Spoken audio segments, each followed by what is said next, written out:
Si a estos niños aparece un niño pequeño con el rostro pálido y si se fijan ahí los ojos brillando en la oscuridad. Parecían sombras añadidas, figuras atrás de ellos que no correspondían obviamente a nadie de las miradas tristes, un aire de abandono, etc. Con el tiempo, a este pintor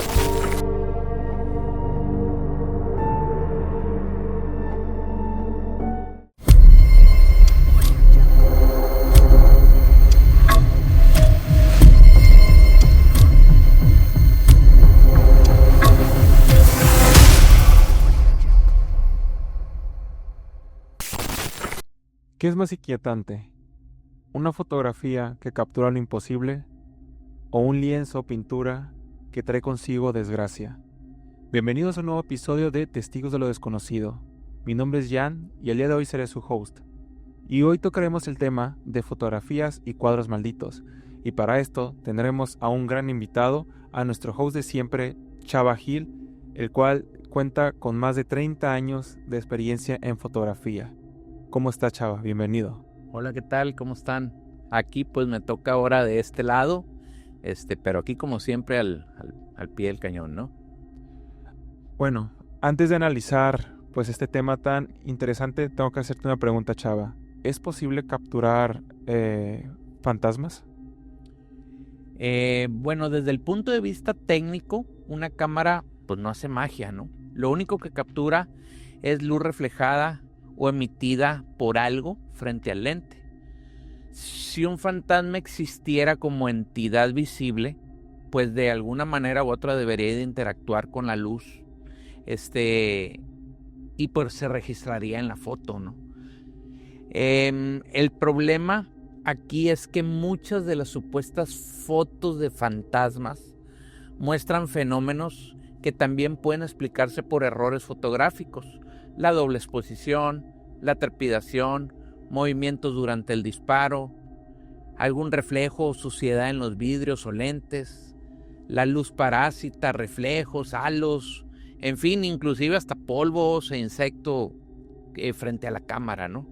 Lo interesante es que hay casos, como los que veremos hoy, donde la imagen presenta una coherencia de luz, forma, escala, bien lograda, que resulta difícil atribuirlo a un simple fallo técnico, ¿no? Entonces, ¿significa que estamos captando fantasmas? Pues no lo podría asegurar, ¿no? Ahora bien, desde tiempos inmemoriales nos han hecho creer que la realidad se limita a lo que podemos ver, tocar o medir. Pero la verdad, para mí es mucho más profunda y mucho más inquietante. Los expertos en metafísica hablan que por encima del ser humano existen 7 planos invisibles. Estratos que no podemos percibir con nuestros sentidos, pero que están ahí rodeándonos. El primero de ellos es el Dios personal o el ángel de la guarda. Una presencia que pues nos cuida y siempre está ahí en silencio junto a nosotros, ¿no? Sin embargo, entre este nivel de existencia y la vida cotidiana de nosotros, se abre un territorio oscuro, un mundo intermedio, donde habitan las almas en pena, los famosos seres sombras, los espectros y, como lo que veremos hoy, fantasmas. Un espacio donde se mueve lo sagrado, lo prohibido, lo diabólico, lo divino, y precisamente en este umbral es donde hoy nos vamos a adentrar. Pero bueno, ya concretando la respuesta o más objetiva mi respuesta, ¿la cámara capta algo? Sí. ¿Es un fantasma como lo imaginamos? Porque de hecho lo imaginamos. No sabemos si son realmente así los fantasmas. Puede ser algún ser de bajo astral, puede ser algún ser de luz, o puede ser cualquier otra cosa que se quiera o pueda manifestar o una energía dentro de algo, ¿no? Entonces, pues todo esto ya entra en el terreno de lo desconocido. Para contextualizar un poquito más la temática de lo que es la fotografía, cabe señalar que todas las fotografías que vamos a ver a continuación, de una u otra manera pasaron algún tipo de análisis. Análisis que, como cuáles, como peritajes periodísticos, o sea, revisar los negativos, la exposición, etcétera. Estuvieron revisados también por revisiones periodísticas, académicas, desde el momento que fueron presentadas hasta la fecha. Y también inclusive de investigaciones, o mejor dicho, asociaciones de investigación paranormal e inclusive de escépticos, ¿no? Entonces, en todas se concluyó de que no había una clara manipulación técnica y pues lógicamente eso significa que pues no hubo fraude. Entonces, prácticamente el archivo o el negativo de la mayoría, porque la mayoría son negativos, pues están limpios, como pudiéramos decir. Pues como comenta, la verdad que siempre pueden haber fallas en las cámaras, ¿no? Que eso mismo puede provocar que la gente piense que se trata de un fantasma, un espectro, pero como lo menciona, las imágenes que vamos a ver a continuación, pues todas están verificadas que no hay ningún tipo de manipulación en ellas. Así que ya entrando en materia, pues, ¿qué le parece que analicemos la primera fotografía, la cual viene siendo la dama marrón de Raynham Hall de 1936? ¿Qué me puedes decir de esta fotografía? Ok, esta es una de las fotos más famosas de fantasmas que hay. Como dices, fue tomada en 1936 en una mansión inglesa llamada Raymond Hall. Un lugar que desde antes, o sea, ya de por sí ya estaba lleno de historias paranormales. La historia cuenta de que dos fotógrafos de la revista Country Life estaban haciendo un reportaje de arquitectura. Estaban documentando todos los espacios ahí de la casa. Dicen que uno de ellos vio bajar por la escalera lentamente la silueta de una mujer. Agarró su cámara y disparó. Otros dicen que no vio nada, que simplemente hizo un disparo, así documentando la escalera como tal. Pero cuando revelaron, pues ya se dieron cuenta de lo que aparece en la foto. Si podemos ver aquí en la foto, claramente en la escalera se distingue la figura de una mujer transparente, como si fuera flotando mientras baja los escalones. También, si se fijan, podemos notar el vestido largo, así como de época. El rostro se le ve borroso, como si tuviera un velo, ¿no? Lo más inquietante es que la famosa dama marrón, que así le llamaron por su vestido, encaja perfectamente con Lady Dorothy Walpole, quien murió en extrañas circunstancias en el año de 1726. Cuenta la leyenda que fue encerrada por su esposo tras descubrir una infidelidad y pues ella falleció aislada del mundo exterior, ¿no? Muchas personas afirman haberla visto, pero siempre descendiendo por la escalera de una manera lenta. ¿Qué más podemos decir? Bueno, la foto se volvió tan viral, o tan famosa en aquel entonces, que un investigador llamado Harry Price, era de los más reconocidos ahí en la época, la revisó y dijo que el negativo estaba limpio, que no había trampa ni doble exposición. Obviamente se le han hecho muchos más análisis posteriores y en todos ha salido lo mismo, ¿no? Pues los escépticos, por su parte, pues también pues nos dan sus teorías, ¿no? Como si fuera un reflejo, como si fuera una estatua, como si fuera un error de revelado, en fin. Pero pues lo cierto es que hasta hoy nadie ha podido demostrar que es falsa, ¿no? Y ¿Qué es lo que hace que esta fotografía, después de tantos análisis que se le han realizado, sea tan convincente para probar que no está manipulada ni nada? Bueno, lo interesante de la dama marrón es que fue captada con cámaras de gran formato y el negativo era de vidrio, lo que hace casi imposible la manipulación como la conocemos hoy. Además, todo lo que viene siendo la luz, la transparencia del supuesto espectro, se integra perfectamente a la escena de una manera bien coherente, sin bordes ni trazos, lo que sugiere, pues lógicamente que no fue retocada, ¿no? Eso, pues lógicamente le da un aire de autenticidad, aunque pues como te digo, hasta la fecha sigue sin explicación y sigue siendo uno de los estándares de la fotografía paranormal. Pues la verdad que muy interesante pues análisis que nos trae de esta primera fotografía. Y pues vamos a continuar con la segunda, que viene siendo El fantasma de la escalera de Tulip de 1966. ¿Quién nos puede contar de la historia sobre esta imagen y todos los detalles? Híjole, esta es una de las fotos más inquietantes que se ha tomado. Fue tomada en el Museo Marítimo Nacional de Londres, como dices, en el año de 1966.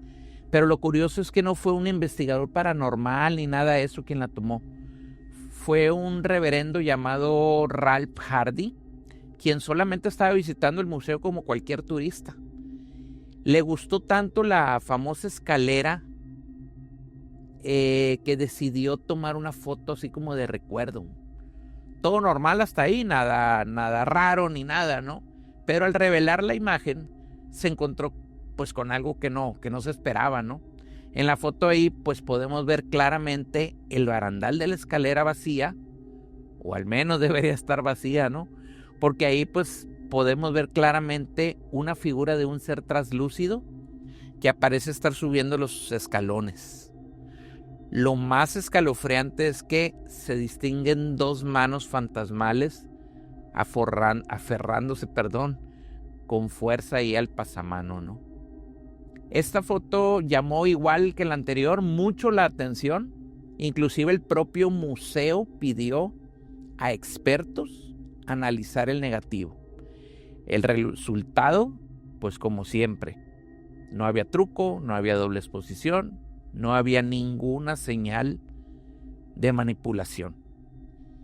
Con los años han afirmado escuchar pasos fantasmales dentro de la misma escalera, inclusive voces a lo lejos, inclusive cantos corales, cuando pues está vacío el edificio, ¿no?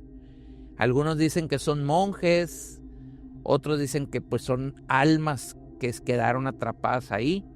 Pero bueno, lo cierto es que la foto de Hardy quedó pues como una prueba inquietante. Una escalera aparentemente vacía y esas manos espectrales, ¿no? Aferrándose ahí con desesperación al pasamanos. Y por ejemplo, en esta fotografía, ¿qué detalles técnicos uno tuviera que mirar para distinguir su credibilidad de las cosas pues inexplicables, vaya? Bueno, lo primero es la continuidad de la luz. En esta foto, la figura espectral tiene sombras y reflejos coherentes de la iluminación. También podemos analizar la textura. Si fuera un montaje, se notaría la textura y se notarían los cortes. Hubiera diferencia de granos, hubiera desenfoques ahí extraños, pero en este caso todo fluye de manera coherente con esa figura translúcida, ¿no? Pues muy interesante igual esta segunda fotografía. Y pues para seguir avanzando, ahora hablaremos de la de Freddie Jackson, la foto del Escuadrón de 1919. Bueno, sí, esta foto también es una de las más famosas.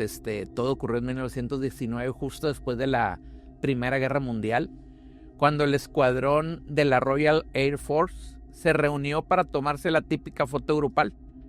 Muchos pilotos, mecánicos, todos posando serios, algunos pues lógicamente medio más relajados, pero era la típica foto del recuerdo. Aquí pues todo normal, Pero cuando fue revelada, varios de los que estaban ahí pues se sorprendieron. ¿Por qué? Porque entre las filas de los soldados, justo detrás de uno de ellos, aparecía claramente un rostro adicional, un rostro que no está en fila, que está atrás, y no era cualquier rostro. Los compañeros reconocieron en cuanto vieron que era Freddie Jackson. Era un mecánico del escuadrón que había muerto trágicamente 2 días antes, golpeado por la hélice de un avión. Aquí, si se fijan, la imagen muestra a todos los soldados bien formaditos. La típica foto de rígida de los soldados, pero se ve la cara de Freddie, así ya como que media pálida, un poquito borroso, desdibujada, pero se ve claramente que es él, ¿no? A diferencia de los otros rostros, pues sí se ve un poquito más borroso, ¿no? Entonces, pues muchos de los compañeros juran que no había otra persona ahí que se colara así en la foto, sino que todos lo reconocieron. Y a fin de cuentas, era Freddie al que acababan de enterrar, ¿no? Aquí igual los escépticos pues nos hablan de una posible doble exposición, un error de revelado, coincidencias, alguien que iba pasando por ahí. Pero los que conocieron a Freddie pues no dudan que fue él, y pues prácticamente fue como su último saludo o una despedida, ¿no? Inesperada. Lo impresionante es de que hasta hoy, como todas las demás, no se ha podido demostrar que sea falsa. Entonces pues ahí queda, ¿no? La sensación de que ¿será Freddie o no era? ¿O quiso aparecer por última vez junto al escuadrón? Pues no sabemos, ¿no? Pues esta fotografía, al tratarse pues de una muy vieja, se dice y bien se sabe que muchos comentan que las cámaras antiguas eran más fáciles de manipular. ¿Qué opinas sobre esta opinión que varios tienen? Pues mira, las cámaras del siglo XX sí podían generar dobles exposiciones de manera accidental, pero en este caso la nitidez del rostro de Freddie, combinado con todas las coincidencias exactas de su muerte, de su funeral, pues le da un contexto más único, ¿no? Pues muy interesante, yo creo que hasta el momento ha sido mi favorita, la de Freddie Jackson. Y pues para continuar, hablaremos ahora la de Lork en la biblioteca de 1891, aún más vieja que la pasada. ¿Qué nos puedes contar de esta fotografía? Bueno, esta es una de las más antiguas y también de las más raras, porque mezcla la técnica fotográfica primitiva con alguna coincidencia pues aterradora o espeluznante. Resulta que en 1891 una fotógrafa llamada Shelby Corbett estaba en la abadía de Combermere en Inglaterra. Ella quiso tomar una foto en la biblioteca, que era un salón bien grande, así con sillones elegantes, las paredes cubiertas de libros, las ventanas estaban cerradas y apenas pasaba o dejaba pasar la luz, ¿no? Entonces, para capturar la escena, usó una técnica muy común en esa época, que es la exposición larga. Esta exposición fue de más de 1 hora, o sea, la cámara quedó abierta por más de 1 hora para que la poquita luz que había alcanzara a entrar e imprimiera la placa. La placa era lógicamente antes de lo que llamamos ahora negativo o ahora sensor en las digitales, ¿no? Entonces, antes eran unas placas de fierro, que era donde se imprimía, se captaba la luz, ¿no? Entonces, cuando la foto fue revelada, Shelby notó algo bien extraño en los sillones. Como vemos aquí, se podía ver clarita la figura de un hombre sentado, pero medio translúcido, como si su cuerpo, pues así como que se fuera desvaneciendo, ¿no? Aquí lo escalofriante es que ese sillón en particular era el favorito de Lord Combermere.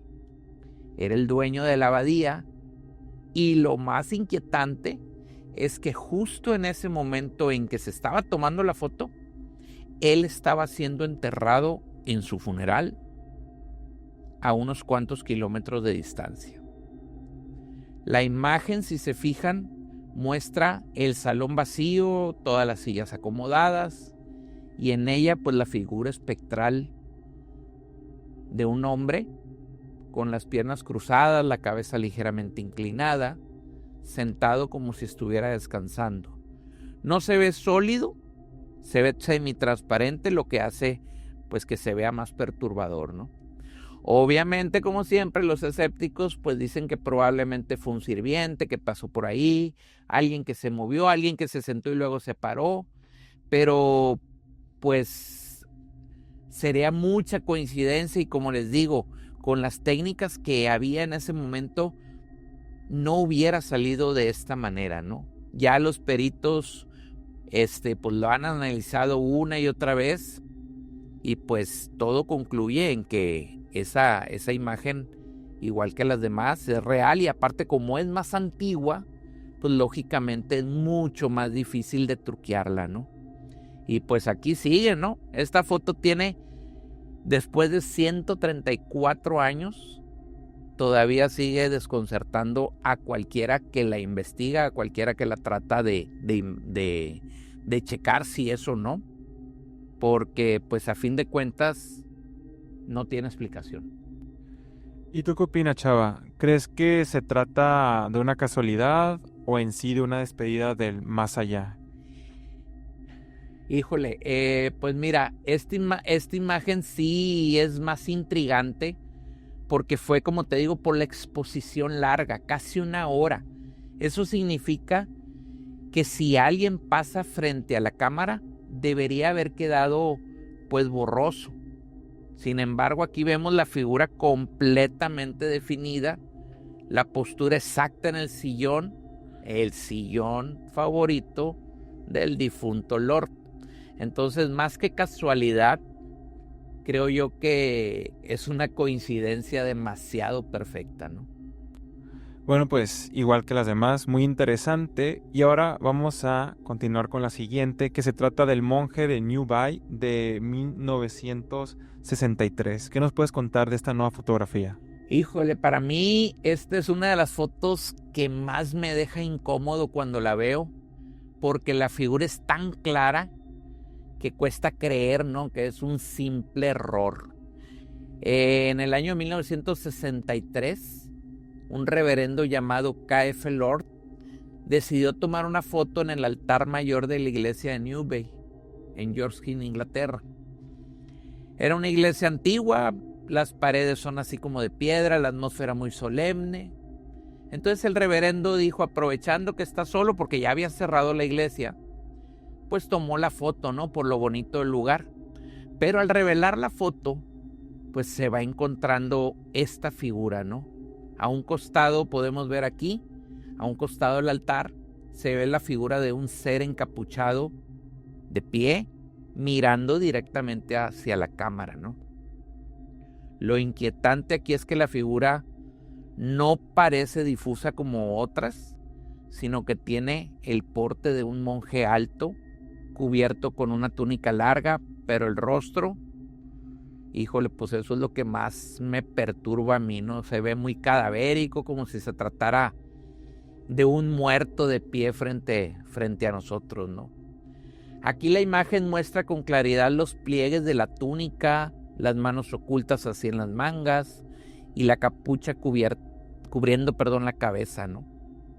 No parece sombra, no parece truco de luz. Se ve muy sólido, pero al mismo tiempo se ve fantasmal, ¿no? El negativo igual se analizó y muchos coincidieron que no había señales de manipulación. Los escépticos pues igual dijeron que era alguien disfrazado, que fue truco, pero pues el reverendo dice que no había nadie, absolutamente nadie con él ahí en ese momento, ¿no?, en la iglesia. Entonces desde entonces la foto ha sido citada en muchas partes, como uno de los ejemplos más impresionantes de las apariciones en cámara, ¿no? Porque aquí no estamos hablando solamente de destellos extraños o manchas de luz. Estamos hablando de un monje espectral de más de 2 metros, casi 3, con el rostro cadavérico. Y como te digo, viendo hacia el frente, hacia la cámara, como si estuviera vigilando, ¿no?, su iglesia, ¿no? Entonces sí está un tanto perturbadora. Pues con esta historia que pues acabas de contar, sí se me puso hasta la piel chinita, porque sí me imagino de que al mirar la imagen sientes esa sensación perturbadora. Pero ¿tú crees que una doble exposición pueda dar resultado a esto tan inquietante, o se trata de otra técnica, coincidencia? Mira, si la doble exposición pudiese generar figuras fantasmales, ¿no? Pero normalmente dejan bordes o solapamientos que no se ven naturales, vamos. Aquí en la foto esta del monje de Newby, lo desconcertante de todo es la escala. O sea, la figura medía casi 3 metros y guarda proporción con toda la escena, con todo su entorno. Entonces, eso hace que el caso sea bien difícil de reproducir o que sea un error técnico. Porque ¿cómo vas a poner un monje de este tamaño? O dijeras tú, bueno, es que ahí lo pusieron, ahí se puso y después fue un montaje, una doble exposición, pero casa clarito con todo el fondo, ¿no? Entonces, estamos hablando que es un ente como de 3 metros casi, ¿no? Entonces, sí está complicado. Es que, como dice, no parece que esté manipulado, y muchas veces algunas fotografías se ve rápido cuando algo se siente fuera de lugar, y aquí se ve claramente cómo está pues perfectamente ahí, que va todo pues como en conjunto. Pero pues vaya historia pues perturbadora, vaya. Y para continuar con la siguiente, ahora hablaremos sobre el niño de Amityville de 1976. ¿Qué nos puedes contar de esta fotografía? Bueno, pues seguramente muchos de ustedes ya habrán escuchado este caso, ¿no? El 13 de noviembre de 1974, en una casa de Amityville, en Nueva York, pues ocurre un asesinato múltiple de 6 personas, donde Ron DeFeo desvive a toda su familia, a su papá, a su mamá, a sus 2 hermanas, a sus 2 hermanos que eran menores. ¿Por qué? Porque él dice que había voces que le hablaban y le ordenaron desvivir a su familia. Cuando sucede esto, pues obviamente queda sola la casa, y 28 días después entra o se muda otra familia a esta famosa casa de Amityville, y tras una corta estancia en la casa salen huyendo. Ellos dicen que había muchos fenómenos paranormales que pues los hicieron prácticamente correr, ¿no? En el año de 1976 toman el caso los famosos investigadores paranormales Ed y Lorraine Warren, quienes visitaron la casa pues junto con todo su equipo, fotógrafos, camarógrafos, etc. Y una de las tomas es la que hasta hoy, por lo menos a mí, me sigue perturbando mucho. Justo al lado, si se fijan aquí, justo al lado de la habitación que pertenecía a estos niños, aparece un niño pequeño con el rostro pálido, y si se fijan ahí, los ojos brillando en la oscuridad. Lo extraño aquí, pues lógicamente no había niños en esa casa en ese momento, ¿no? Los Warren aseguran que pues no había nadie más que solamente su equipo, y que esa figura corresponde al espíritu de uno de los niños de la familia DeFeo. Obviamente los ¿cómo se dice? Los escépticos pues dicen que pudo haber sido un miembro del equipo que se confundió con un niño, que fue un error del infrarrojo, pero si se fijan ustedes bien en la foto, la figura es demasiado pequeña para ser una persona adulta, ¿no? El brillo de los ojos, el corte de cabello, la postura, pues todo encaja con la imagen de un niño, ¿no? Entonces, y aparte, si vemos la foto de uno de los que fue desvivido ahí, pues sí se parecen mucho, ¿no?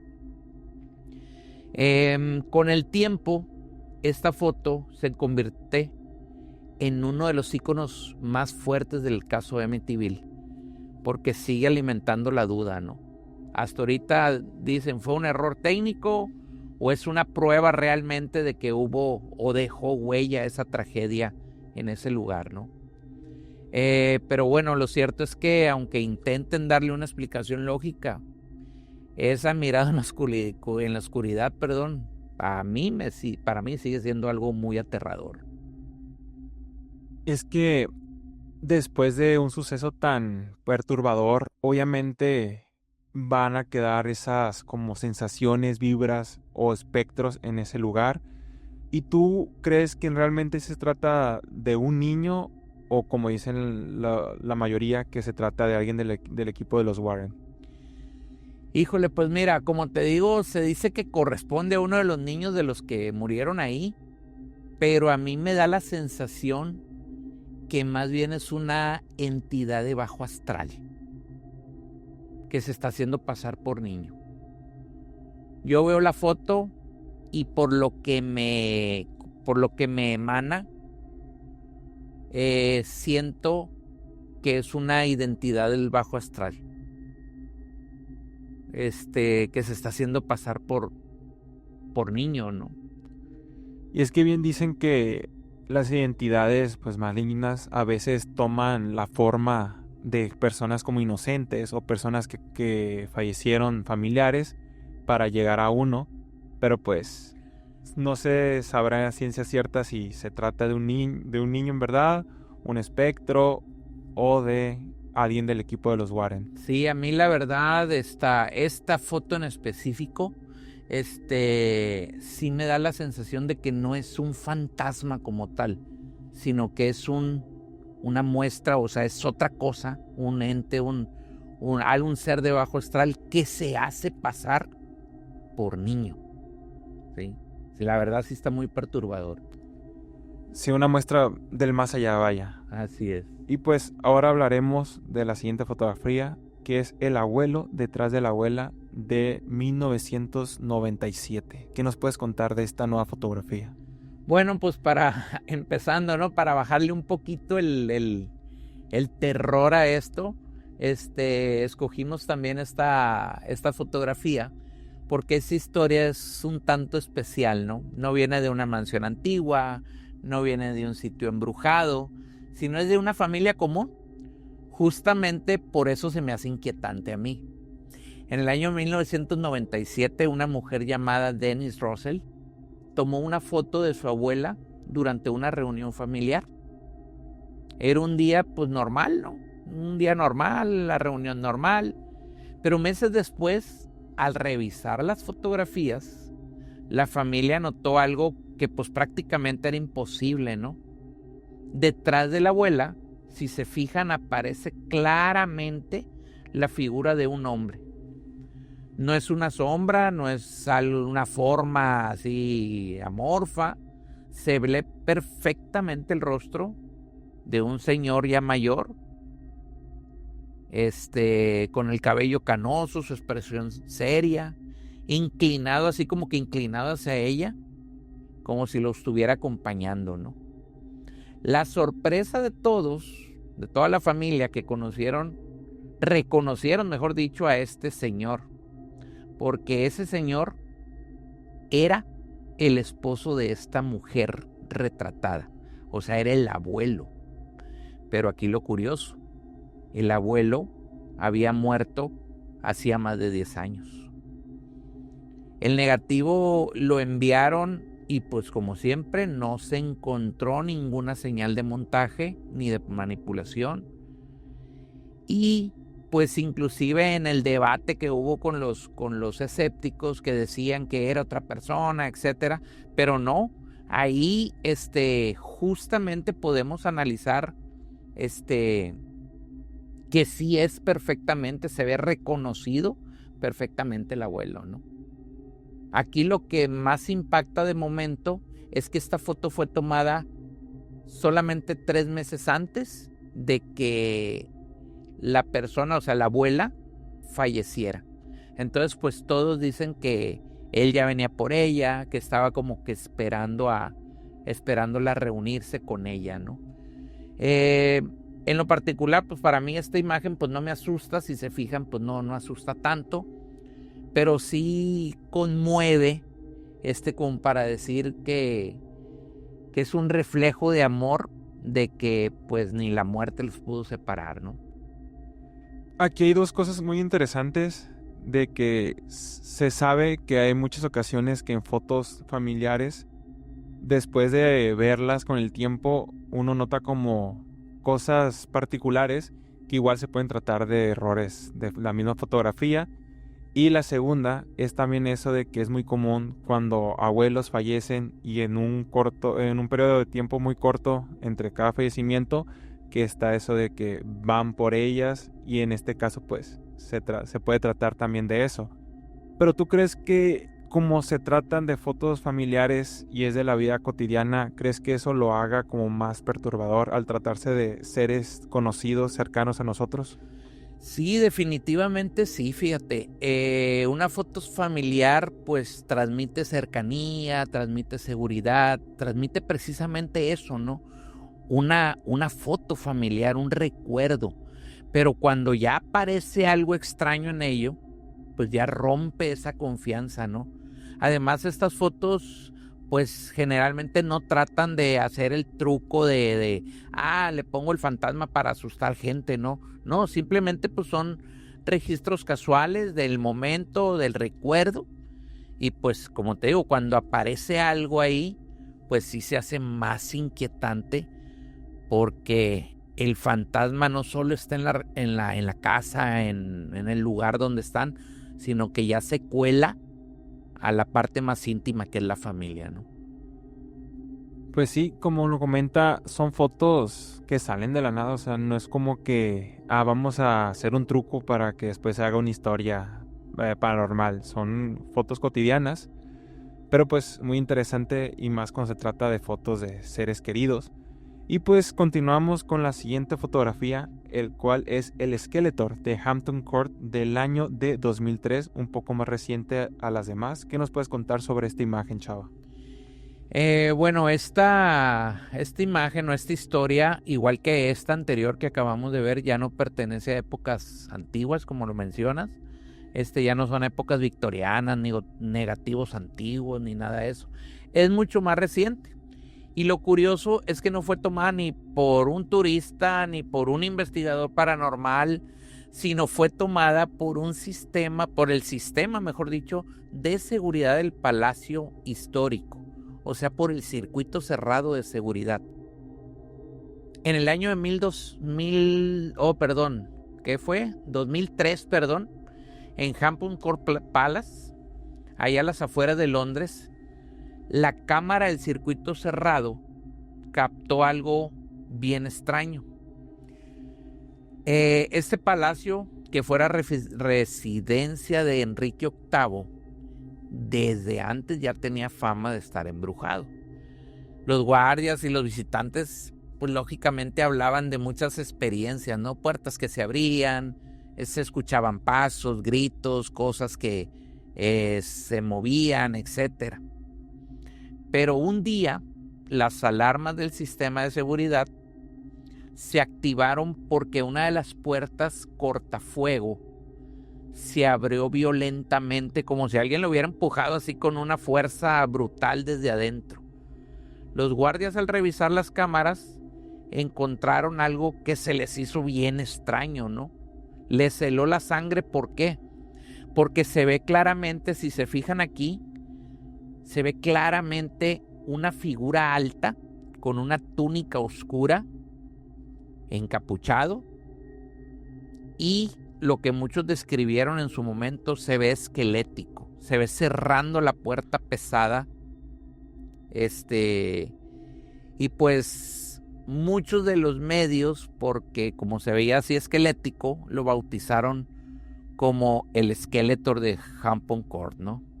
Esta figura que vemos, si se fijan, es muy imponente. ¿Por qué? Porque parece humanoide, como si fuera un movimiento que hace así casi antinatural, muy brutal. Y como les digo, esa puerta no la puedes abrir con una sola persona. Están súper pesadas, ¿no? Aparte, lo raro es que en ese momento no había visitantes en esta sección y nadie del personal, pues lógicamente llevaba alguna ropa parecida o algún disfraz ni nada, ¿no? Entonces, las cámaras fueron revisadas y pues no presentaron ninguna anomalía técnica, ¿no? Inclusive fueron a ver el registro donde a ver si alguien se había metido para allá y no, a esa hora no había absolutamente, no debería de haber absolutamente nadie en esa parte del castillo, ¿no? Entonces, pues muchos dicen que fue una broma, que fue alguien disfrazado, pero nunca se identificó a nadie y pues, como les digo, la seguridad del palacio insiste hasta la fecha que no había manera de que alguien se colara sin que fuera detectado, ¿no? Entonces, junto con las anteriores, pero ahora en la época moderna, esta foto también queda como uno de los ejemplos, pues ahora modernos, más fuertes de lo paranormal. Porque no estamos hablando de negativos viejos ni de sobreexposiciones, ¿no? Como las anteriores. Esta fue una cámara de seguridad en el 2003. O sea, sí pueden fallar, pero pues ya no es tanto, ¿no? Entonces, pues hasta hoy, el famoso Skeletor sigue siendo un misterio dentro de los palacios, o uno de los palacios más embrujados de Inglaterra, ¿no? Y Chava, ahora que hoy en día hay tanta cámara de seguridad, ¿tú crees que eso haga más fácil o más difícil el poder identificar si la fotografía o el video sea manipulable o no tanto? ¿Tú qué opinas sobre este pequeño debate? Pues para mí es mucho más difícil ahora, porque las cámaras digitales generan reflejos infrarrojos, generan errores de compresión que pudiesen hacer o asemejar una pareidolia, ¿no? O sea, parecer figuras. Pero en este caso, la secuencia del video, porque de entrada es video, aparece perfectamente moviendo la puerta. O sea, y está interactuando con todo su entorno. Entonces, de hecho, se convierte en algo muy difícil de truquear, porque estamos hablando del 2003. Ahorita, en la actualidad, conforme ha ido avanzando todo esto gracias a la inteligencia artificial, etcétera, pues es mucho más sencillo. Pero en este entonces, cuando se grabó el video original, definitivamente no tiene explicación. También siento yo, Chava, que al igual que como se trata de una cámara de seguridad, se sabe que las cámaras de seguridad la mayor de las veces no tienen tanta calidad. Entonces eso también puede dificultar más ver si es verídica o no tanto. Pero ya moviendo a la siguiente fotografía, ahora vamos a hablar, de La niña del bar de la playa de 2001. ¿Qué nos puedes hablar sobre esta fotografía, Chava? Bueno, esta historia sucede en un bar de Chile, muy histórico ahí en Valparaíso, el bar La Playa. Este bar es muy viejo, muy antiguo, se fundó en 1912 y pues lógicamente es considerado ya patrimonio de ahí de la ciudad del Valparaíso, ¿no? En el año del 2001, un artista local llamado Pablo Alarcón estaba tomando fotografías del interior de ahí del bar. Todo normal, hasta que una de las fotos le llamó la atención, porque cuando revisa la imagen, nota que junto a una de las columnas en medio del salón aparece una niña pequeña. Lo raro, lo extraño aquí es que nadie había visto en ese momento a ninguna niña, y pues lógicamente en los bares pues no hay niños, ¿no? Entonces, si se fijan ustedes, la figura se ve nítida, parece una niña perfectamente, se ve una niña como de unos 8 años, Se ve su cabello muy bien, se ve, la vestimenta sí se ve un poco extraña para la época, así como que fuera ropa antigua, pero su expresión se ve seria y pues la sensación que transmite es que está fuera de lugar, como si la hubieran cachado, ¿no? En ese momento, ¿no? Esta foto con el tiempo se convirtió en una parte tradicional del bar, inclusive los dueños la tuvieron una copia, la imprimieron y la colgaron ahí en el bar, ¿no? O sea, ya era común, inclusive cuando los clientes la veían, pues decían que de vez en cuando veían algo, que sentían alguna presencia chiquita por un lado, que les jalaban la ropa, que jugueteaban con ellos, ¿no? Muchos decían que la niña sentían que la niña los estaba viendo, ¿no?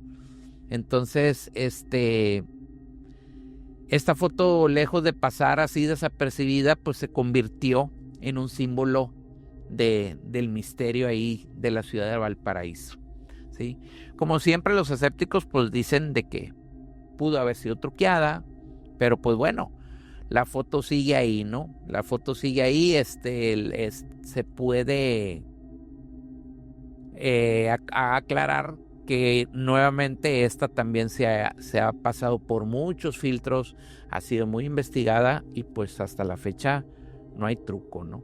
Entonces aquí lo inquietante para mí es la mirada, ¿no? La que dice, cuando te ves sientes como que te está mirando, ¿no? Y pues como que no nada más es una niña que está ahí, sino que aparte se siente, ¿no? Es algo que tú sientes, ¿no?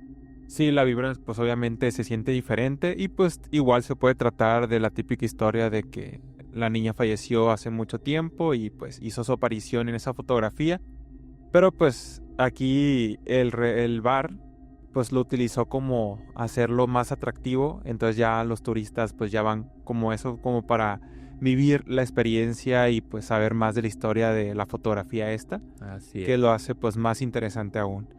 Y pues ahora vamos a pasar a la última fotografía que se va a analizar, que son las fotografías de la familia Perrón. ¿Qué nos puedes contar sobre eso? Bueno, la historia de la familia Perrón es una de las más famosas en el mundo de lo paranormal, porque fue la base real de la película El Conjuro. Todo comienza por allá en los años 70, cuando la familia Perrón se muda a una antigua casa colonial ubicada en Rhode Island, ahí en Estados Unidos. Desde que entraron ellos, o desde que empezaron a vivir ahí en esa casa, empezaron a experimentar muchos fenómenos extraños, desde olores fétidos, objetos que se movían solos, voces, susurros, pero sobre todo la sensación de que alguien o algo más estaba ahí en la casa. Entre todos estos fenómenos hubo algo particularmente inquietante, que es lo que nos toca hablar de, no tanto del conjuro, sino que de lo que nos toca hablar ahorita, ¿no? Las fotografías de la familia.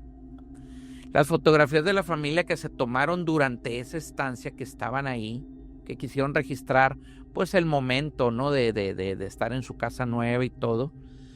Pues estas fotos familiares parecían cambiar con el tiempo. O sea, los rostros de las fotos parecían cambiar con el tiempo. Expresiones que antes eran serenas se volvían más como que enojados, como tristes, como sombríos. En otras aparecían sombras añadidas, figuras atrás de ellos, que no correspondían obviamente a nadie de la familia, ni a los muebles, ni nada, ¿no? Incluso se habla de marcos de las fotos que se caían solos como si algo los empujara, ¿no?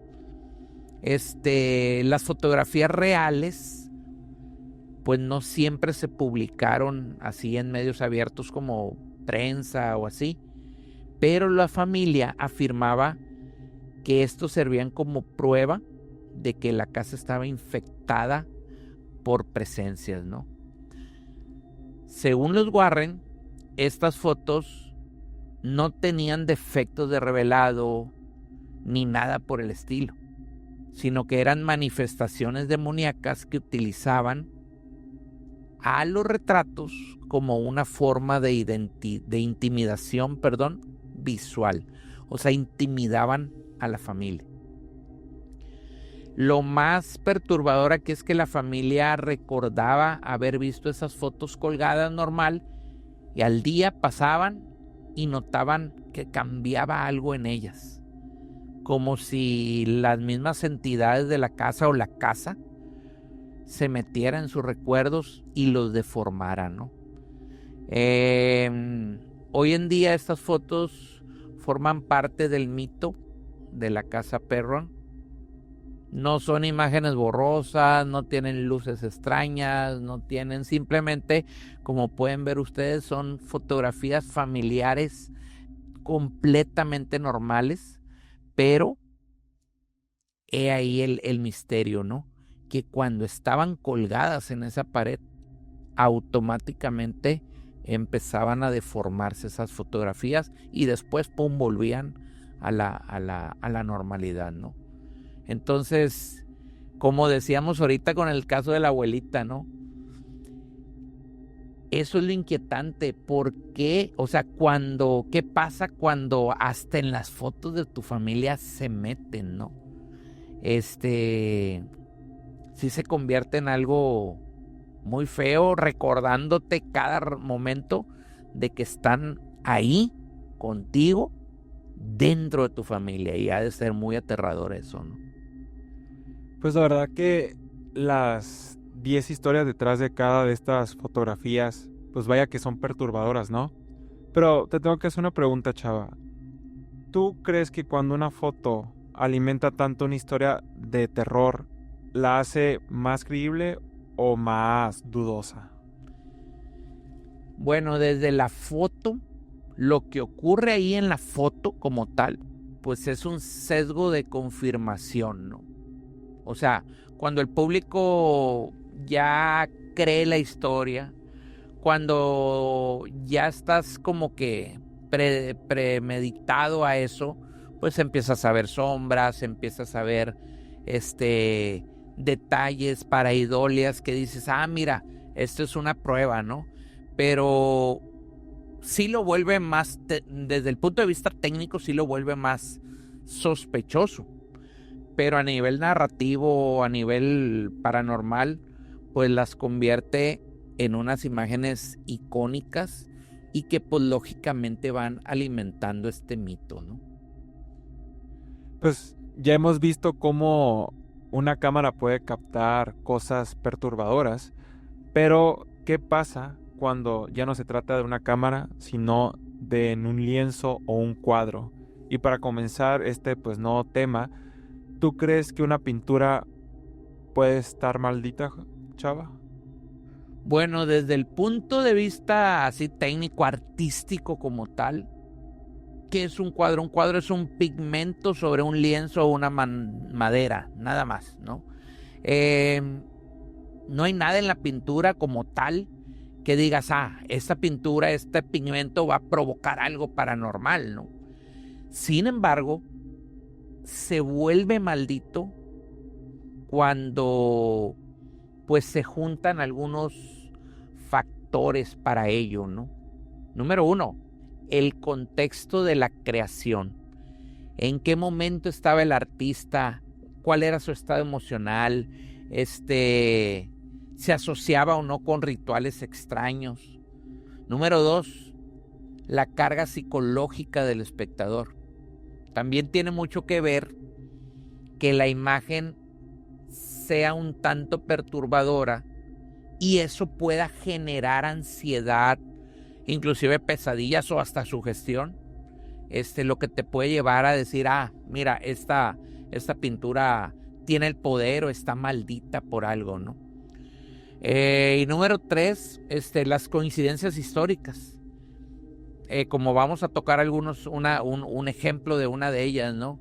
Incendios, muertes, todo esto se va asociando con el cuadro, que en realidad pueden ser casualidades o puede ser que simplemente sí se estén conectando esos puntos, ¿no? Entonces, hablando un poquito más específico, ¿no? ¿El cuadro puede estar maldito?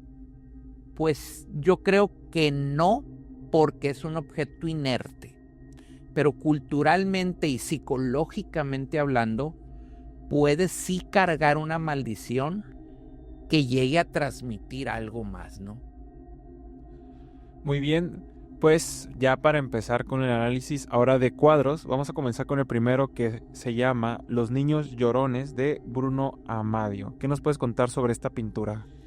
Mira, este cuadro es uno de los más famosos que hay, ¿no? Y también de los más temidos y estudiados en el mundo paranormal. Se trata de una serie de pinturas hechas por los años 50 más o menos, por un pintor italiano llamado Bruno Amadio. Él pintó, no mucho, pintó en total 27 cuadros que retrataban siempre lo mismo: niños llorando, niños de distintas edades, todos con lágrimas en los ojos, miradas tristes, un aire de abandono, etc. Con el tiempo, a este pintor se le llamó, se le denominó el pintor maldito. ¿Por qué? Porque decía una leyenda, una leyenda urbana dice que este pintor maltrataba a los niños, incluso abusaba de ellos, y cuando estaban llorando, aprovechaba y los pintaba. Él no era famoso, entonces también cuenta la leyenda que habría hecho un pacto con el diablo a cambio de fama. Y es así como se hace famoso, pero pues a cambio de su propia alma, ¿no? Entonces, durante los años más o menos 70s, 80s, estas pinturas se pusieron muy de moda, se hicieron bien populares, no nada más en Inglaterra, sino en todo el mundo. Muchísimas personas las tenían colgadas en su casa por dos razones: estaban de moda y aparte eran baratas. Entonces, con el tiempo empezaron a notar muchas coincidencias extrañas. Se dice que Amadio regaló esta pintura a un orfanato, donde se encontraba este niño que está pintado. El orfanato se quema y mueren todos dentro de él. Pero aquí lo curioso: el cuadro no se quemó, quedó intacto. Y se cuenta que cuando el niño muere, toma la posesión del cuadro. Y es aquí donde nace la leyenda. También se habla de muchos casos paranormales que han sucedido alrededor de este cuadro. Por ejemplo, que aparecían gusanos hacia atrás en la pared atrás del cuadro, casas que tenían lo tenían colgado, sufrían incendios devastadores, pero siempre durante los escombros y cuando hacían la limpieza, encontraban estos cuadros completamente intactos, sin ninguna marca de fuego. Incluso se habla de posiciones del cuadro. El cuadro, si te fijas, si lo ponemos en determinada posición, revela otro tipo de información. Si lo giramos en 90 grados, si se fijan ustedes, parece ser un ser raro, así como monstruoso o algo raro, o inclusive muchos le hallan la forma de un pescado que pareciese que está devorando la cabeza del niño, ¿no? Entonces, se habla de que los fantasmas en determinados momentos sí se pueden ver o sí se pueden captar, como lo vimos en las fotografías.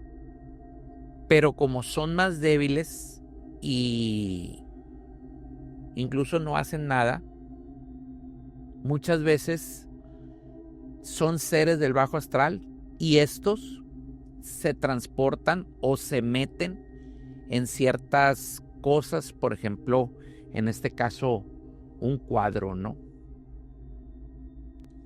Pues vaya que tiene un trasfondo muy perturbador esta pintura de los niños llorones, y más que si es cierto lo que hacía el pintor para hacer estas pinturas, pues más perturbadora. Y Chava, ¿por qué crees que este tipo de pinturas son tan rechazadas por la sociedad? Pues mira, genera rechazo yo creo que por la mezcla que hay, ¿no? Por un lado, lo inocente con lo trágico. La técnica hiperrealista, que es la que se está utilizando en esta pintura, los ojos brillantes, la piel muy tersa, muy delicadita, hace que el niño parezca que está vivo, ¿no? Que casi es un retrato, ¿no? Pero ya cuando lo empezamos a asociar con esto de los incendios, que las pinturas se quedan intactas, que no se, ¿cómo se dice? No se queman, pues obviamente alimenta toda esta maldición que puede tener, ¿no? Sí, me imagino que esos factores y hechos alimentan y enriquecen más, pues, la leyenda de que está supuestamente maldita la pintura. Y pues ahora continuamos con la siguiente pintura, que llega por el nombre de Hans Resist Him de Bill Stonehenge de 1972. ¿Qué nos puedes contar de esta pintura, Chava? Bueno, este cuadro lo conoce todo el mundo, o es muy conocido como la pintura embrujada de eBay, ¿no? Se volvió famosa a nivel mundial en el año 2000, pero en realidad fue pintada mucho antes, en 1972, por un artista estadounidense llamado Bill Stonehenge. Este cuadro estuvo expuesto en una galería de Los Ángeles y según se cuenta, 2 personas relacionadas con la exposición murieron poquito después de que se empezara a mostrar públicamente esta pintura, ¿no? Ya desde ahí empezaron a como que atar cabos, ¿no? Décadas más tarde reaparece en internet, una familia la pone en venta en eBay y asegura, o sea, lo que le pusieron ahí cuando dice se vende, aseguran que el cuadro estaba maldito, ¿no? La descripción decía que las figuras de este cuadro se movían durante la noche, que a veces se quitaban del lienzo, a veces desaparecían del lienzo, y que la muñeca parecía salirse del cuadro y caminar por la casa, ¿no? Entonces, esta publicación, pues lógicamente se volvió viral y miles de personas empezaron a ver las fotos de este cuadro, ¿no? Algunos usuarios inclusive, cuando lo veían, dicen o decían sentirse mareados, ansiosos, así como inclusive a tener pesadillas, pues solamente con mirar la imagen, pues a través de la computadora, ¿no? Si se fijan ustedes, la pintura muestra a un niño pequeño de unos 5 o 6 años, parado ahí junto a una muñeca. El aspecto, pues sí está inquietante de la muñeca, ¿no? Ambos frente a una puerta de vidrio, y detrás de la puerta, en lugar de poner un paisaje normal, si se fijan, lo que se ve son docenas de manos presionadas contra el cristal, como si se quisieran salir, ¿no? Como si estuvieran atrapadas ahí en otra dimensión, ¿no? Entonces, aquí si se fijan, el niño tiene una expresión seria, prácticamente inexpresiva, y la muñeca, que para mí es la parte más perturbadora, tiene un aspecto rígido, casi humano, ¿no? Así como, de hecho, de entrada mucha gente la ve y cree que es una niña, ¿no? Pero en realidad es una muñeca, ¿no? Así como con una mueca medio forzada, ¿no? En su mano, si se fijan, sostiene un objeto extraño, parecido como que un cilindro, que algunos interpretan como si fuera un arma, ¿no? Pero en general la escena transmite incomodidad. ¿Por qué? Por el contraste que hay entre la inocencia del niño y la amenaza visible de esas manos que están ahí atrás en el vidrio, que inclusive pues pueden llegar a crear un malestar inmediato, ¿no? Bueno, pues la pintura fue adquirida finalmente por una galería donde hasta hoy sigue en exposición, ¿no? El propio pintor explica que el cuadro pues no es nada de eso, ¿no? Que es simplemente una representación de su infancia, que la puerta simboliza la barrera entre el mundo consciente y el subconsciente, que las manos pues más que todo eran presiones de la vida. Pues eso es lo que dice él, ¿no? Pero para los que creen en lo paranormal, pues esta explicación artística pues no basta, ¿no? Entonces, el hecho de que muchas personas afirman haber experimentado síntomas físicos solamente con mirarla, pues despierta o lo convierte, mejor dicho, en uno de los casos más famosos del arte maldito moderno. Inclusive muchos la llaman la Mona Lisa de lo paranormal. ¿Por qué? Porque aunque sepamos que es solo una pintura, un lienzo ahí simplemente, pues basta con observarlo un momento para sentir que hay algo, ¿no?, en esa puerta. Pues la verdad, con solo mirarla sí se siente esa incomodidad, vaya, y más pues lo que retrata, ¿no? ¿Y qué opina sobre pues este comentario que hay que dicen que las personas que miran mucho esta pintura empiezan a sentir un malestar como físico? Bueno, yo creo que como es una obra surrealista que combina al niño realista con estas cosas, estas manos deformes y amenazantes, pues esa contradicción como que obliga al cerebro a procesar lo diferente, o sea, lo humano con lo no humano, y pues yo creo que ahí es donde se traduce esa incomodidad, ¿no? Pues la verdad que sí, como lo mencioné, sí es una incomodidad fea, vaya. Pero pues continuamos ahora con el siguiente cuadro, que es el retrato de Bernardo Galvez del Hotel Galvez en Texas. ¿Qué nos puedes contar sobre esta nueva pintura, Chava? Bueno, este cuadro no es una obra de museo, ni una pieza de exposición, ni un retrato así colgado en un... Simplemente es un retrato colgado en uno de los hoteles más emblemáticos de Galveston, Texas, el Hotel Galvez. La pintura representa a Bernardo Galvez, que fue un militar por allá de los siglos XVIII, que tuvo un papel relevante ahí en la zona, y pues en honor a él le pusieron al hotel, le pusieron honor Hotel Galvez, ¿no? Es parte de la decoración, simplemente lo colgaron ahí en una pared, simplemente es un retrato del fundador, vamos, pero nadie imaginaba que con los años se convirtiera en protagonista de una de las leyendas más famosas de ahí del lugar. Huéspedes y trabajadores empezaron a contar que cuando pasaban frente al cuadro sentían así como que una mirada muy pesada, ¿no? Como si los ojos del retrato así lo siguieran, ¿no? Entonces, con el tiempo, incluso turistas más escépticos comentaron que ellos veían lo mismo, ¿no? Que la mirada del cuadro parecía viva, como si los vigilara, ¿sí? Y se sentían incómodos. Lo más extraño aquí es que muchos aseguran que sus cámaras fallaban al intentar tomarle una foto al retrato. O salía distorsionada, o salía borrosa, o simplemente no se registraba nada, ¿no?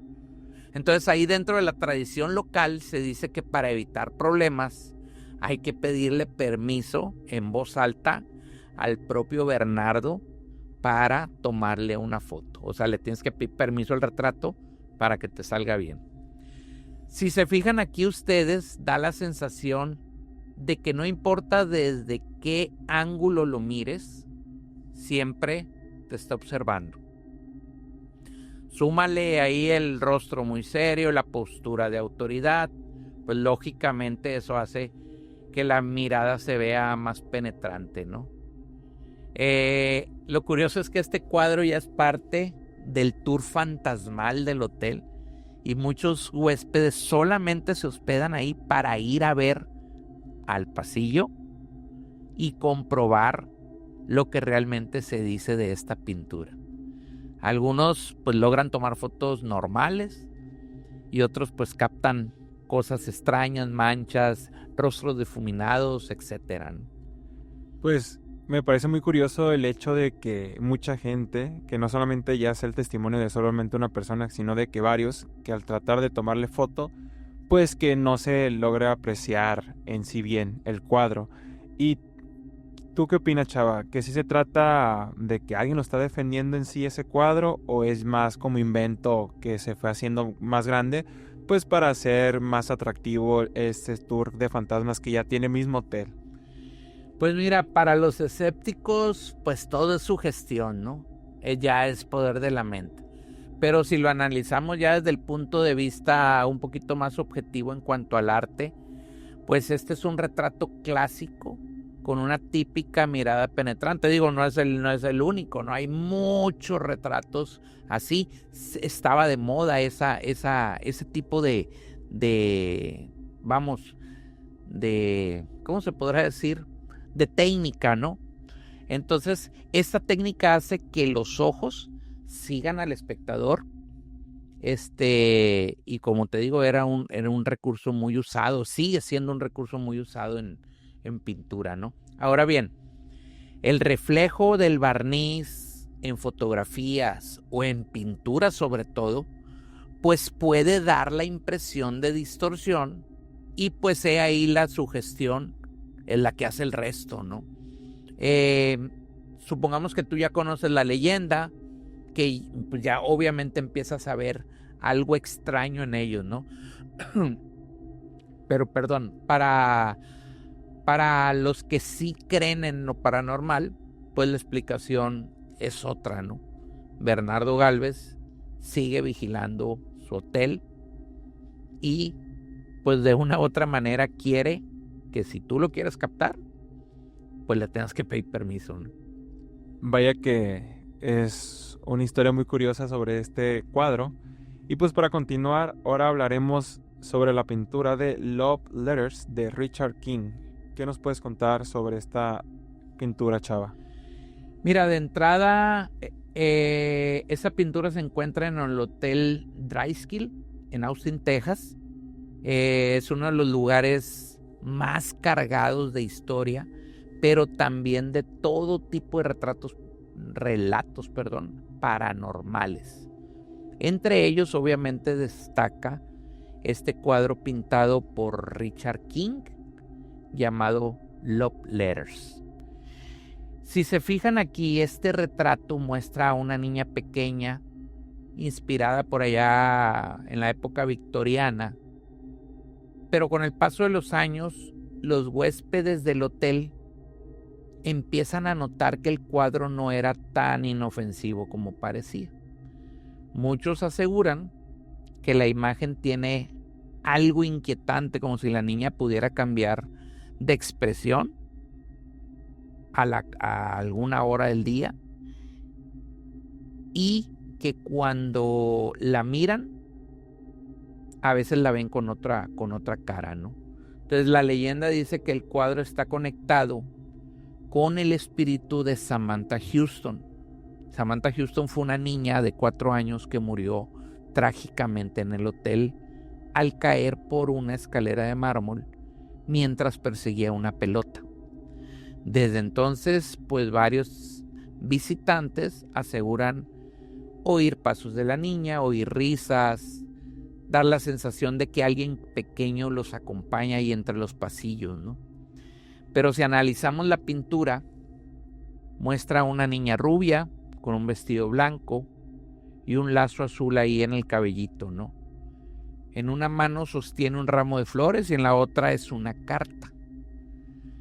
Parece inocente, así melancólica, pero a la vez perturbadora. ¿Por qué?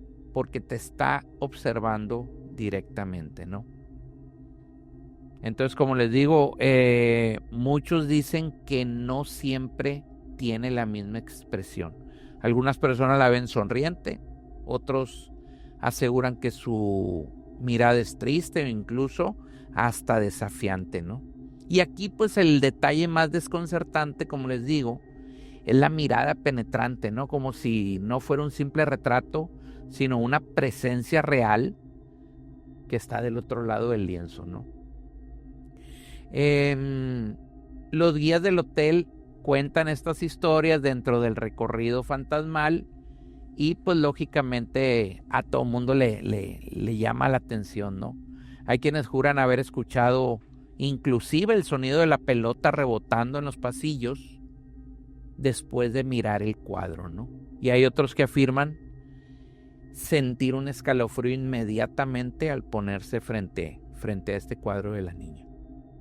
Siento que aquí se puede tratar igual del tipo de técnica de pintura que utilizaron, sobre todo lo de los ojos, las expresiones, y también puede ser como la mayoría de veces que se trata del espíritu de esa niña que falleció en las escaleras y pues que se manifiesta ya sea haciendo ruidos, entrando a la pintura y por eso la gente de repente voltea a ver la pintura y se ve diferente, pero pues vaya que sigue teniendo un trasfondo muy perturbador al igual que todas las pinturas que hemos hablado hasta el momento. Y pues ahora ya vamos con la última pintura, que es la del hombre angustiado. ¿Qué nos puedes contar de esta pintura muy perturbadora? Híjole, la dejamos para el final, para cerrar fuerte con esta, ¿no? Fíjate que este cuadro, no tiene siglos de historia como otros, ¿no? Pero sí arrastra una de las leyendas más oscuras. Resulta que su dueño actual, un hombre llamado Sean Robinson, lo heredó de su abuela en Inglaterra. Ella siempre le decía que la pintura estaba maldita y que por eso la mantenía, la guardaba en el ático tapada, lejos de la vista, porque pues, le tenía miedo a la pintura, ¿no? Entonces, según la historia que ella cuenta, el autor de la obra era un pintor atormentado que mientras trabajaba en esa pintura mezcló su propia sangre con el óleo, con la pintura y empezó a dibujar con esa mezcla, ¿no? Cuando termina el cuadro, él se autodesvive. El pintor se autodesvive, ¿no? Entonces, desde entonces se dice que la obra quedó pues impregnada de mucha energía negativa, ¿no? Sean, el dueño actual, pues no creyó esto y decidió, como se la dejó su abuela, decidió colgar el cuadro ahí en su casa. Y es ahí donde empiezan a ocurrir un chorro de fenómenos. Empezaron a pasar portazos, susurros en la noche, sombras que pasaban por los pasillos, incluso la sensación de que alguien estaba observándolos constantemente. Inclusive afirman haber escuchado un llanto desgarrador proveniente del mismo cuadro. Si se fijan ustedes, la pintura es de entrada en sí misma, es perturbadora, ¿no? Vemos un rostro humano deformado por el sufrimiento, con una boca abierta, en un grito silencioso, con los ojos cerrados, como si estuviera atrapado en un tormento, ¿no? Junto con los colores así oscuros, marrones, asemejan la famosa sangre seca, ¿no? También pues la textura del lienzo es demasiado densa, cargada, lo que le da un aspecto más vivo, como si el rostro se pudiese mover en cualquier momento. También pues no hay fondo, no hay un fondo claro, no hay un entorno reconocible y pues todo gira a esa expresión de agonía y de angustia pura, ¿no? Entonces, los fenómenos alrededor de este cuadro han sido incluso grabados en video. Sean compartió, inclusive abrió una página de internet, hay un canal en YouTube, de hecho les vamos a dejar el link ahí abajo de la descripción para que puedan ir a ver estos videos, ¿no? Sean comparte estos videos donde se escuchan muchas cosas, donde les han ido varios investigadores paranormales y pues han escuchado y han obtenido mucha evidencia en relación al cuadro. Como siempre, los escépticos pues dicen que puede ser sugestión o coincidencia, pero para muchos este cuadro no nada más es una simple pintura, sino que es una especie de puerta o portal abierto a la desesperación o al dolor o a otro lado, ¿no? Que pudo haber jalado muchas de las cosas, ¿no? Entonces, eso es lo que lo vuelve perturbador, ¿no? No es aparte de entrada, es una imagen inquietante, pero súmale todo lo que conlleva el antes y el después del famoso hombre del rostro angustiado. Pues la verdad, mirando la imagen, como dice, ya por sí sola la imagen es muy inquietante, muy perturbadora, incomoda, y no es como que te dan muchas ganas de seguir viéndola, de que la ves un instante y ya no la quieres ver. Y si se le suma el trasfondo que tiene, yo creo que sí es la más perturbadora. Pero también cuentan que no se trata solamente de una pintura, sino que también de una advertencia. Pues mira, de entrada el estilo aquí es expresionista, que transmite un dolor crudo, así sin filtros. Súmale el mito de que fue pintada con sangre, añádele toda esta carga simbólica que tiene. Entonces, que la pintura pues nace del sufrimiento real, que hace que el espectador lo perciba, ¿no? Como si estuviera pues viva, ¿no? Entonces, para mí no es solo una pintura, sino que casi es un objeto de ritual. Sí, la verdad que estos cuadros que acabamos de analizar sí están muy perturbadores. Yo creo que hasta aún más que una que otra fotografía que analizamos. Y pues para ti, Chava, de estas que vimos, tanto de cuadros como fotografías, ¿cuál fue como la que más te perturbó a ti o cuál te llamó más la atención? Híjole, de cuadros definitivamente esta, ¿no? Esta última, y pues en fotografías, pues todas tienen su qué sé yo, pero definitivamente, repito, la de la familia Perron de Amityville, definitivamente para mí no es un fantasma, es algo más, ¿no? Y a ustedes, ¿cuál les quitó el sueño? Coméntenlo, pónganos ahí en los comentarios si se atreviesen a tener una de estas fotografías o de estas pinturas colgada ahí en su casa, ¿no? Pues a mí en lo particular, en las fotografías, la que más me llamó la atención fue la de Freddie Jackson, porque al tratarse de la Primera Guerra Mundial soy muy fanático tanto de la primera como la segunda, y pues como el trasfondo que tiene, creo que fue la que más se me hizo interesante. Y la de pinturas, obviamente esta última, la verdad que muy perturbadora la pintura y más el trasfondo de que fue hecha con la propia sangre y que después se desvivió el pintor. Vaya que sí genera esa incomodidad y hasta la piel chinita, como se le suele decir. Y pues acabamos de recorrer varias fotografías y pinturas que todas son supuestamente pues malditas, tienen un trasfondo perturbador en general. Y pues esperamos que les haya gustado este episodio. No sé si, Chava, con qué quieres cerrar este episodio tan interesante, vaya. Bueno, pues nada, agradecer de que en esta ocasión pues estuve del otro lado, que también tenemos nuestras historias. Ya más adelante las podré ir soltando poco a poquito, todas las historias que me han pasado durante la vida. Y más en este caso, como en este caso, pues aportar un poquito del conocimiento, para verlo en este tipo de cosas, ¿no? Pues sin más, por mí sería todo. Pues la verdad, pues muy agradecido de hoy tocar ser el host de este gran podcast. Y pues si disfrutaron el video igual que nosotros, pues dejen su comentario, compártenlo. Y pues ahí comenten cuál fue la que más les perturbó y todo eso. Y nos vemos en el siguiente episodio. Igual vamos a dejar nuestras redes sociales, tanto las mías como del podcast.